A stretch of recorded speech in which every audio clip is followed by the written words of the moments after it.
समी साहब, सबसे पहले मैं सवाल ये करूंगा, तलाल चौधरी के बयान पर उन्होंने कहा है कि कोई तंजीम साजी नहीं हो रही थी, तो इस पर क्या कहेंगे आप? वाकई में ये पीडीएम में अब हो गई है दरार, मुझे ऐसा लग रहा है। नहीं, वो तो है। आपने देखा नहीं, बिलावल भुट्टो बड़े अग्रेसिवली जवाब देना चाह रहे थे, फिर फौरन यूसुफ रजा गिलानी साहब ने माइक संभाल लिया, मुबारकबादों का सिलसिला शुरू हो गया। लेकिन मैं एक बड़ा सवाल यहाँ पर ये है कि अगर ये 7 वोट चैलेंज होते हैं कि ये आपने गलत मोहरें लगाई हैं, तो फिर कौमी असेंबली के वोट भी चैलेंज होंगे। वो भी 7 वोट हैं। अगर वो 7 वोट हफीज शेख साहब को मिल जाए तो वो सेनेटर है, यूसुफ रजा गिलानी साहब तो सेनेटर ही नहीं है। बिल्कुल। तो ये अदालत कह चुकी है बार बार कि हम तो खास तौर पर जस्टिस अतर मिनुल्लाह साहब, उनकी तो कंटेंशन ही है कि जनाब हम तो जो मामलात हैं, सियासी मामलात हैं, उसमें हम जाते ही नहीं है। ये तो सेनेट खुद देखे, खुद एहतसाब करे। वो तो एफिडेविट भी गलत हो तो वापस भेज रहे हैं कि जी आप जाएं वहां पर। तो अगर इनको रिलीफ मिलता है तो फिर मुझे लगता है ये बड़ा एक पंडोरा बॉक्स है। उसमें फिर कौमी असेंबली के मुस्तरदशुदा वोट्स जो हैं उन पर भी बात होगी कि वो भी फिर क्या। मेरा सवाल ये है कि ये हर मामले पे अदालत का दरवाजा खटखटाने के बजाय ये तहरीक अदम एतमाद लिया, इनको पता है कि इनके पास वोट ज्यादा है, तहरीक अदम एतमाद लिया, ये अदालती जंग की तरफ क्यों जाते हैं? नहीं, अदम एतमाद तो उन्होंने कहा कि वो हमने करना ही नहीं है। देखिए, वो तो उन्हें पता है बेसिकली ये जो वोट गए हैं ना, वोट उनके खिलाफ है। सही है। और मिर्जा साहब जो जीते हैं 54 वोट लेके, वो तो सामने साफ जाहिर हो गया कि वो किस तरीके से जीते हैं। अब तो इसलिए वोट ऑफ नो कॉन्फिडेंस इनका राइट है, ये ला सकते हैं, किसी भी वक्त लाएं अगर लाना चाहते हैं तो। लेकिन मेरा नहीं ख्याल कि ये वोट ऑफ नो कॉन्फिडेंस लेके आएंगे, क्योंकि वो जो मोहरें लगी हैं वो वोटर्स की इंटेंशन थी। सर, एक तस्वीर नजर आ रही है बाकायदा, आधा स्टैंप ऊपर लगा हुआ है, आधा स्टैंप नीचे लगाई हुई है, वो कहां से लीगल है? वो नहीं, वो तो एक वोट है, आधा ऊपर आधा नीचे, वो तो एक वोट है। 7 वोट जो हैं वो यूसुफ रजा गिलानी के नाम पर मोहर लगी हुई। सही है। हालांकि वो हमने अच्छा, वो अब उसमें उन्होंने पढ़ के भी सुनाया था, वो शायद रूल नंबर 4 है उसमें, जिसमें बिल्कुल वाज़ेह है कि उम्मीदवार के नाम के सामने मोहर लगानी है। सही। लेकिन भाई अगर सेनेट का वोट रिजेक्टेड जो है वो अगर एक्सेप्ट किया जाएगा तो फिर कौमी असेंबली का रिजेक्टेड भी तो एक्सेप्ट किया जाएगा ना। एग्जैक्टली। तो वो जो बुरे हैं वो भी देखी जाएंगी। तो इसलिए ये एक पंडोरा बॉक्स है। ये तो अब इनको चाहिए अपनी शिकस्त तस्लीम कर लें, और वैसे अंदर के जो इनके इख्तिलाफात हैं वो आपके सामने है। और मुझे नहीं लगता कि ये जो कहानी इनकी कुछ ज्यादा चलेगी आगे। आई डोंट थिंक, क्योंकि आज बिल्कुल सामने नजर आया गिलानी साहब ने इंटरवेंशन की, वगरना आज बखिए उधेड़ने वाले थे बिलावल भुट्टो। तंजीम साजी का तो कह दिया उन्होंने। अच्छा, एक और चीज भी, फिर मैं राना ताहिर साहब की तरफ जाऊंगा। इस वक्त मुझे जो फ्रेम बना हुआ था उस वक्त में तो कोई नजर नहीं आया कि पीडीएम के और भी कोई लोग मौजूद थे, सिर्फ ये पाकिस्तान पीपल्स पार्टी की खालिसतन इनकी प्रेस कॉन्फ्रेंस थी। जी, बिल्कुल पीपल्स पार्टी की प्रेस कॉन्फ्रेंस थी, इसमें कोई नून लीग का बंदा नहीं था। हालांकि होना चाहिए था कि ये इकट्ठे प्रेस कॉन्फ्रेंस, हाँ शायद खाकान अब्बासी आ जाते, कोई भी आ जाता, लेकिन ये सिर्फ पाकिस्तान पीपल्स पार्टी की प्रेस कॉन्फ्रेंस थी। एंड इट शोज बेसिकली उन्हें ये पता है। अब जाहिर है एक पूरी वो कैंपेन लेके चले हैं, और अब आप देखें ना, यूसुफ रजा गिलानी साहब कह रहे हैं कि वो 54 वोट इसलिए चले गए मिर्जा मोहम्मद साहब को कि लोग मेरे इलेक्शन हारने से डिमोरलाइज हो गए, और डिमोरलाइजेशन में उन्होंने मोहरें भी ठीक लगा दी और सारे के सारे वोट भी उधर चले गए। मतलब तो आधा मैच हारे थे, आधा मजीद हार गए। ये एक बड़ी अजीब सी बात कर, पल्ले अब कुछ नहीं है। हमें देखिए, ये बिटर है चीज, लेकिन शिकस्त को तस्लीम करना। मैं अमेरिका में हूं ना, यहाँ ट्रंप ने नहीं माना, वो कहता है नहीं जी मैं तो नहीं हारा, मुझे वो भी कहता है मुझे क्यों निकाला गया, आखिरी दम तक लड़ता रहा। तो ये पूरी दुनिया में हारने वाला मानता ही नहीं है। अब ट्रेंड चेंज हो गया, क्योंकि ये सारी गलाजत से भरा सिस्टम है, सरमायादारी सिस्टम है, पैसा है, मफादात की जंग है, तो कोई गिव अप करने के लिए तैयार ही नहीं। बिल्कुल। राना ताहिर साहब, आप क्या कहेंगे बिलावल भुट्टो जरदारी की जो प्रेस कॉन्फ्रेंस है? पहली बात तो ये पाकिस्तान पीपल्स पार्टी की प्रेस कॉन्फ्रेंस थी और लग भी रही थी, क्योंकि पीडीएम का कोई दूसरा जमात का नुमाइंदा यहाँ पर मौजूद नहीं था। मेरी अपनी एक अगर तज्जिया आप लेंगे तो मेरे ख्याल से यहाँ पर होना चाहिए था, जिसकी वजह से एक मैसेज आता कि पीडीएम मुश्तरक है, अलग नहीं है। जो बात आप कह रहे थे वो विजुअल्स में नजर नहीं आ रही थी। आपका क्या तज्जिया है? देखिए, आप बिल्कुल सही कह रहे हैं कि पीडीएम एक बिल्कुल नहीं, अगर एक होते तो इस तरह की सूरत हाल ना होती। इलेक्शन में ये एक दूसरे के साथ हाथ करने के चक्कर में इन्होंने ये सारा कुछ किया है। बिलावल भुट्टो साहब की जो प्रेस कॉन्फ्रेंस थी, वो देखिए यूसुफ रजा गिलानी साहब किस डटाई से उनके साथ बैठे हुए थे।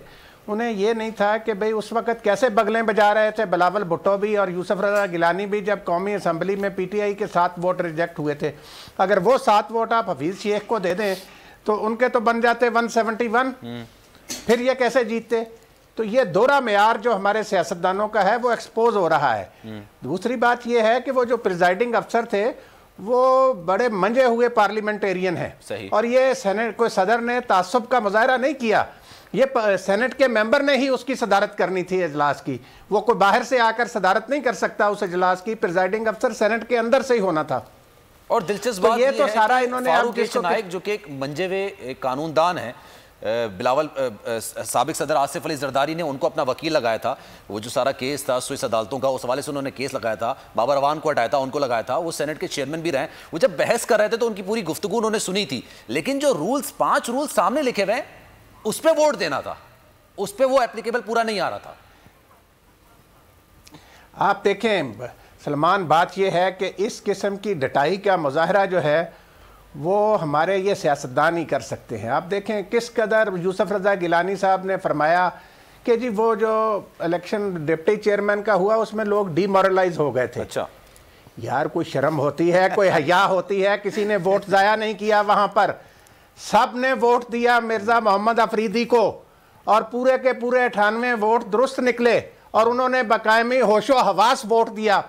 तो यानी अगर ये किस तरह कहते हैं कि ये जीत गए, अब अगर वोट ज़ाया नहीं हुए तो वो वोट अगर सही करार दिए गए हैं तो उसमें तो पीटीआई के कैंडिडेट ने ज़्यादा वोट ले लिए, 54 वोट ले लिए।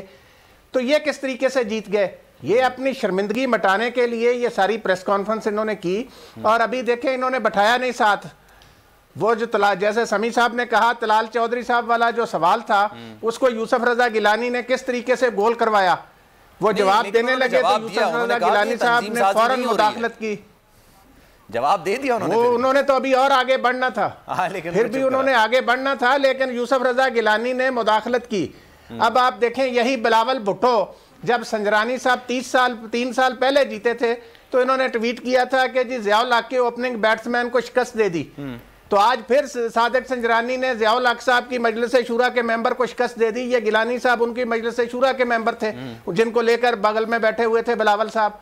ये सारा तमाशा जो है ना, अवाम अब इनके देखें ये क्यों नाकाम हो रहे हैं, क्यों इनके जलसों में नहीं जाते। इनका ये दोगलापन, ये मुनाफकत देख देख के लोग तंग आ गए हैं कि ये किस तरीके से डटाई से, अभी समी साहब ने जिक्र किया कश्मीर के इलेक्शन का, मई में वो इलेक्शन होने हैं, वहां ये देखें एक दूसरे के खिलाफ किस तरह तकरीरें करते हैं जाकर पीपल्स पार्टी और नून लीग वाले। तो ये मुजाहरा जो करना चाहते हैं मार्च में, मई में कश्मीर का इलेक्शन है, वहां पे भी सबने अलग अलग मुहिम चलाई थी। लेकिन खैर मेरा आखिरी सवाल, क्योंकि टाइम की किल्लत है, समी साहब ये बताइएगा, अब तो खैर चेयरमैन और डिप्टी चेयरमैन अनाउंस हो गया, अब अदालत जाएं, आप कहीं भी फोरम पे जाएं, अब आगे क्या होने जा रहा है? क्योंकि ये एक बड़ा मार्का था जिससे अपोजिशन और हुकूमत दोनों को बूस्ट मिलना था अपने अपने मामले पर।